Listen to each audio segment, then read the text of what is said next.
ओम शांति। दिनांक 10 मई 2025। बाप दादा के साकार मधुर महावाक्य।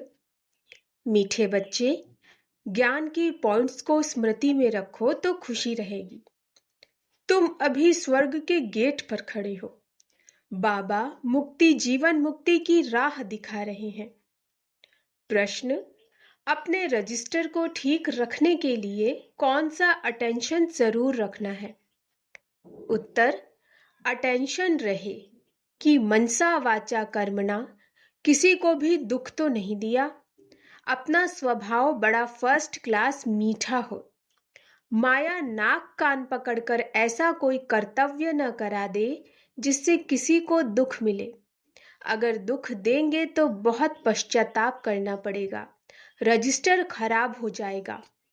गीत: नयनहीन को राह दिखाओ। ओम शांति। बाप बैठ बच्चों को समझाते हैं। रास्ता बहुत सहज समझाया जाता है, फिर भी बच्चे ठोकरें खाते रहते हैं। यहाँ बैठे हैं तो समझते हैं हमको बाप पढ़ाते हैं, शांति धाम जाने का रास्ता बताते हैं।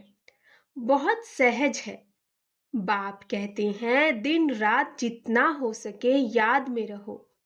वह भक्ति मार्ग की यात्रा टांगों की होती, बहुत धक्के खाने पड़ते हैं। यहाँ तुम बैठे हुए भी याद की यात्रा पर हो। यह भी बाप ने समझाया है, दैवी गुण धारण करने हैं। शैतानी अवगुणों को खत्म करते जाओ। कोई भी शैतानी काम नहीं करो, इससे विकर्म बन जाते हैं। बाप आए ही हैं तुम बच्चों को सदा सुखी बनाने। कोई बादशाह का बच्चा हो तो वह बाप को और राजाई को देख खुश होगा ना। भल राजाई है, परंतु फिर भी शरीर के रोग आदि तो होते ही हैं। यहाँ तुम बच्चों को निश्चय है कि शिव बाबा आया हुआ है, वह हमको पढ़ा रहे हैं। फिर हम स्वर्ग में जाकर राजाई करेंगे, वहां किसी प्रकार का दुख नहीं होगा। तुम्हारी बुद्धि में रचता और रचना के आदि मध्य अंत का ज्ञान है। यह ज्ञान और कोई मनुष्य मात्र की बुद्धि में नहीं। तुम बच्चे भी अभी समझते हो कि आगे हमारे में ज्ञान नहीं था। बाप को हम नहीं जानते थे। मनुष्य भक्ति को बहुत उत्तम समझते हैं, अनेक प्रकार की भक्ति करते हैं। उनमें सब है स्थूल बातें, सूक्ष्म बात कोई भी है नहीं। अभी अमरनाथ की यात्रा पर स्थूल में जाएंगे ना, वहां भी है वही शिवलिंग। किसके पास जाते हैं? मनुष्य कुछ भी नहीं जानते। अभी तुम बच्चे कहाँ भी धक्के खाने नहीं जाएंगे। तुम जानते हो हम पढ़ते ही हैं नई दुनिया के लिए, जहां यह वेद शास्त्र आदि होते ही नहीं। सतयुग में भक्ति होती नहीं, वहां है ही सुख। जहां भक्ति है वहां दुख है। यह गोले का चित्र बड़ा अच्छा है। स्वर्ग का गेट इसमें बड़ा क्लियर है। यह बुद्धि में रहना चाहिए। अभी हम स्वर्ग के गेट पर बैठे हैं, बहुत खुशी होनी चाहिए। ज्ञान की पॉइंट्स को याद करते तुम बच्चे बहुत खुशी में रह सकते हो। जानते हो अभी हम स्वर्ग के गेट में जा रहे हैं। वहां बहुत थोड़े मनुष्य होते हैं। यहाँ कितने ढेर मनुष्य हैं, कितने धक्के खाते रहते। दान पुण्य करना, साधुओं के पिछाड़ी भटकना कितना है, फिर भी पुकारते हैं, हे प्रभु नयनहीन को राह दिखाओ। राह हमेशा मुक्ति, जीवन मुक्ति की चाहते हैं। यह पुरानी दुख की दुनिया है, सो भी तुम जानते हो। मनुष्यों को पता ही नहीं। कलयुग की आयु हजारों वर्ष कर देते तो बेचारे अंधकार में है ना। तुम्हारे में भी नंबरवार हैं जो जानते हैं। बरोबर हमारा बाबा हमको राजयोग सिखला रहे हैं। जैसे बैरिस्ट्री योग, इंजीनियरी योग होता है ना, पढ़ने वाले को टीचर की ही याद रहती है। बैरिस्ट्री के ज्ञान से मनुष्य बैरिस्टर बन जाएगा।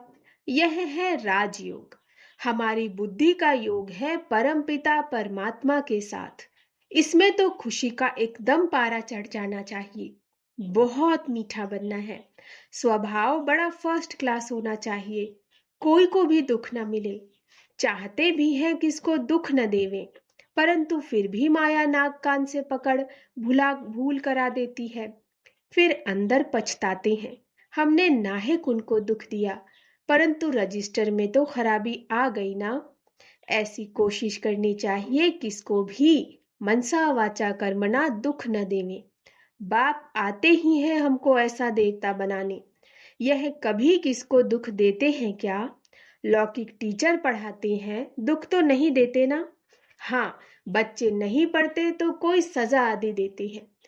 आजकल मारने का भी कायदा निकाल दिया है। तुम रूहानी टीचर हो, तुम्हारा काम है पढ़ाना और साथ साथ मैनर्स सिखलाना। फिर पढ़ेंगे लिखेंगे तो ऊंच पद पाएंगे, नहीं पढ़ेंगे तो फेल खुद होंगे। यह बाप भी रोज आकर पढ़ाते हैं, मैनर्स सिखलाते हैं। सिखलाने के लिए प्रदर्शनी आदि का प्रबंध रचते हैं। सब प्रदर्शनी और प्रोजेक्टर मांगते हैं, प्रोजेक्टर्स भी हजारों लेंगे। हर एक बात बाप बहुत ही सहज कर बतलाती हैं। अमरनाथ की भी सर्विस सहज है, चित्रों पर तुम समझा सकते हो। ज्ञान और भक्ति क्या है? ज्ञान इस तरफ, भक्ति उस तरफ। उनसे स्वर्ग, उनसे नर्क, बिल्कुल क्लियर है। तुम बच्चे अभी जो पढ़ते हो यह बहुत सहज है, अच्छा पढ़ा भी लेते हैं, परंतु याद की यात्रा कहाँ? यह है सारी बुद्धि की बात। हमको बाप को याद करना है, इसमें ही माया फतकाती है, एकदम योग तोड़ देती।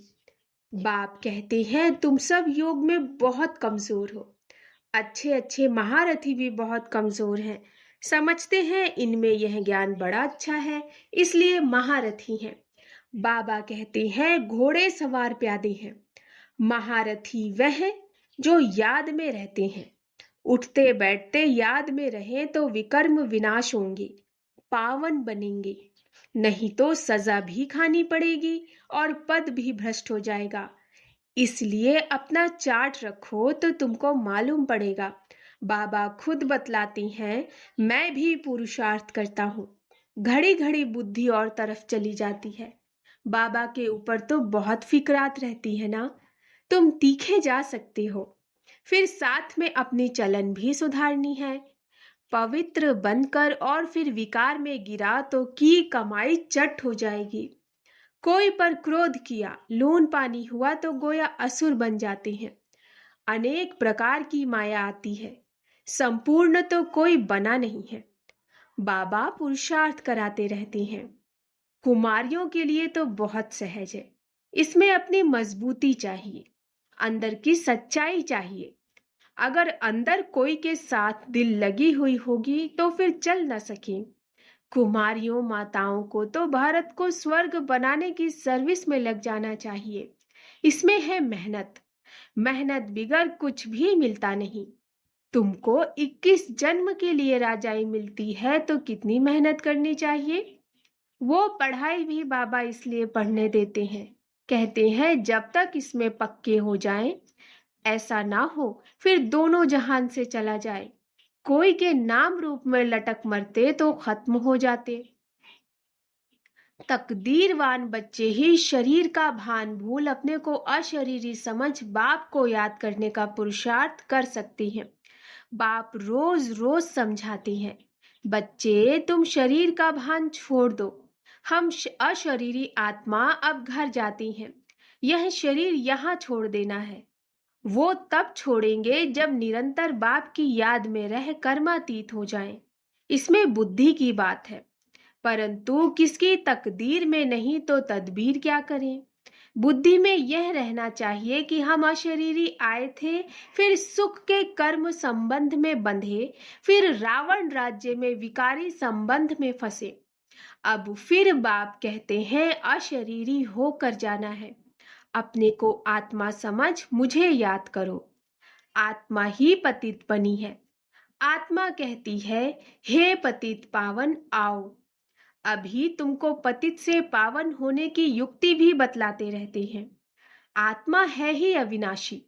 तुम आत्मा यहाँ शरीर में आई हो पाठ बजाने, यह भी अब बाप ने समझाया है। जिनको कल्प पहले समझाया है वही आते रहेंगे। अब बाप कहते हैं कलयुगी संबंध भूल जाओ, अब तो वापस जाना है। यह दुनिया ही खत्म होनी है, इसमें कोई सार नहीं। तब तो धक्के खाते रहते हैं। भक्ति करते हैं भगवान से मिलने, समझते हैं भक्ति बड़ी अच्छी है। बहुत भक्ति करेंगे तो भगवान मिलेगा और सद्गति में ले जाएंगे। अभी तुम्हारी भक्ति पूरी होती है। तुम्हारे मुख से हे राम, हे भगवान, यह अक्षर, भक्ति के अक्षर भी न निकले। यह बंद हो जाना चाहिए। बाप सिर्फ कहते हैं मुझे याद करो। यह दुनिया ही तमो प्रधान है। सतो प्रधान सतयुग में रहते हैं। सतयुगी हैं चढ़ती कला, फिर उतरती कला होती है। त्रेता को भी वास्तव में स्वर्ग नहीं कहा जाता। स्वर्ग सिर्फ सतयुग को ही कहा जाता है। तुम बच्चों की बुद्धि में आदि मध्य अंत का ज्ञान है। आदि अर्थात शुरू, मध्य हाफ, फिर अंत। मध्य में रावण राज्य शुरू होता, बाप भारत में ही आते, भारत ही पतित और पावन बनता। 84 जन्म भी भारतवासी लेते हैं, बाकी तो नंबरवार धर्म वाले आती हैं। झाड़ वृद्धि को पाता है, फिर उस समय ही आएंगे। यह बातें और किसकी बुद्धि में नहीं होंगी। तुम्हारे में भी सब धारण नहीं कर सकते। यह 84 का चक्र बुद्धि में रहे तो भी खुशी में रहे। अब बाबा आया हुआ है हमको ले जाने के लिए। सच्चा सच्चा माशूक आया हुआ है, जिसको हम भक्ति मार्ग में बहुत याद करते थे। वह आए हैं हम आत्माओं को वापस ले जाने। मनुष्य मात्र यह नहीं जानते कि शांति भी किसको कहा जाता। आत्मा तो है ही शांत स्वरूप। यह ऑर्गन्स मिलते हैं तब कर्म करना पड़ता है। बाप जो शांति का सागर है वह सबको ले जाते हैं, तब सबको शांति मिलेगी। सतयुग में तुमको शांति भी है, सुख भी है। बाकी सब आत्माएं चली जाएंगी शांति धाम। बाप को ही शांति का सागर कहा जाता है। यह भी बहुत बच्चे भूल जाते हैं, क्योंकि देह अभिमान में रहते हैं, देही अभिमानी होते नहीं। बाप शांति तो सबको देते हैं ना। चित्र में संगम पर जाकर दिखाओ। इस समय सब अशांत है। सतयुग में तो इतने धर्म होंगे ही नहीं, सब शांति में चले जाएंगे। वहां दिल भर कर शांति मिलती है। तुमको राजाई में शांति भी है और सुख भी है। सतयुग में पवित्रता, सुख, शांति सब है तुमको। मुक्ति धाम कहा जाता है स्वीट होम को। वहां पतित दुखी होंगे नहीं, दुख सुख की कोई बात ही नहीं। तो शांति का अर्थ नहीं समझते। रानी के हार का मिसाल देते हैं ना। अब बाप कहते हैं शांति सुख सब लो, आयुष्यवान भव। वहां कायदे अनुसार बच्चा भी होगा। बच्चा मिले उसके लिए कोई पुरुषार्थ नहीं करना पड़ता। शरीर छोड़ने का टाइम होता है तो साक्षात्कार हो जाता है और शरीर खुशी से छोड़ देते हैं। जैसे बाबा को खुशी रहती है ना, शरीर छोड़कर हम यह बनूंगा। अभी पढ़ रहा हूं, तुम भी जानते हो हम सतयुग में जाएंगे। संगम पर ही तुम्हारी बुद्धि में यह रहता है। तो कितनी खुशी में रहना चाहिए। जितनी ऊंच पढ़ाई उतनी खुशी। हमको भगवान पढ़ाते हैं। एम ऑब्जेक्ट सामने है तो कितनी खुशी होनी चाहिए, परंतु चलते चलते गिर पड़ते हैं। तुम्हारी सर्विस वृद्धि को तब पाएगी जब कुमारियां मैदान में आएंगी।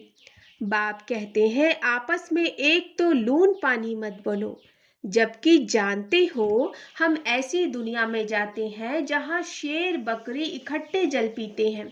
वहां तो हर एक चीज देखने से ही दिल खुश हो जाती है। नाम ही है स्वर्ग।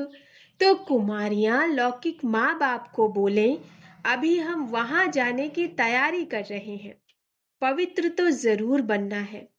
बाप कहते हैं काम महाशत्रु है। अब मैं योगिन बनी हूं इसलिए पतित नहीं बन सकती। बात करने की खड़ाई चाहिए। ऐसी कुमारियां जब निकलेंगी फिर देखना कितना जल्दी सर्विस होती है। परंतु चाहिए नष्टो मोहा। एक बार मर गई तो फिर याद क्यों आनी चाहिए। परंतु बहुतों को घर की, बच्चों आदि की याद आती रहती, फिर बाप के साथ योग कैसे लगेगा। इसमें तो यही बुद्धि में रहे कि हम बाबा की हैं। यह पुरानी दुनिया खत्म हुई पड़ी है। बाप कहते हैं मुझे याद करो। अच्छा, मीठे मीठे सिकी लधे बच्चों प्रति मात पिता बाप दादा का याद प्यार और गुड मॉर्निंग। रूहानी बाप की रूहानी बच्चों को नमस्ते। हम रूहानी बच्चों की रूहानी मात पिता बाप दादा को नमस्ते नमस्ते नमस्ते। गुड मॉर्निंग बाबा। धारणा के लिए मुख्य सार। अपनी ऊंची तकदीर बनाने के लिए जितना हो सके अशरीरी बनने का अभ्यास करना है। शरीर का भान बिल्कुल भूल जाए। किसी का भी नाम रूप याद ना आए, यह मेहनत करनी है। दूसरा, अपनी चलन का चार्ट रखना है। कभी भी आसुरी चलन नहीं चलनी। दिल की सच्चाई से नष्टो मोहाबंद भारत को स्वर्ग बनाने की सर्विस में लग जाना है। वरदान, माया के रॉयल रूप के बंधनों से मुक्त विश्व जीत जगत जीत भव। माया के रॉयल रूप के बंधनों से मुक्त विश्व जीत जगत जीत भव। मेरा पुरुषार्थ, मेरी इन्वेंशन, मेरी सर्विस, मेरी टचिंग, मेरे गुण अच्छे हैं। मेरी निर्णय शक्ति बहुत अच्छी है। यह मेरापन ही रॉयल माया का रूप है। माया ऐसा जादू मंत्र कर देती जो तेरे को भी मेरा बना देती। इसलिए अब ऐसे अनेक बंधनों से मुक्त बन एक बाप के संबंध में आ जाओ तो माया जीत बन जाएंगे।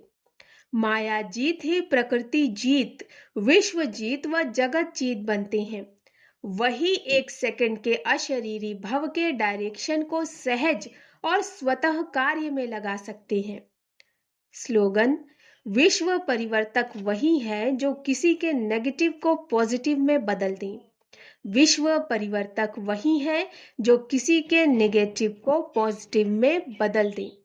अव्यक्त इशारे, रूहानी रॉयल्टी और प्यूरिटी की पर्सनैलिटी धारण करो। आपका स्वस्वरूप पवित्र है। स्वधर्म अर्थात आत्मा की पहली धारणा पवित्रता है। स्वदेश पवित्र देश है। स्वराज्य पवित्र राज्य है। स्व का यादगार परम पवित्र पूज्य है। कर्मेंद्रियों का अनादि स्वभाव सुकर्म है। बस यही सदा स्मृति में रखो तो मेहनत और हट से छूट जाएंगे। पवित्रता वरदान रूप में धारण कर लेंगे। अच्छा, ओम शांति।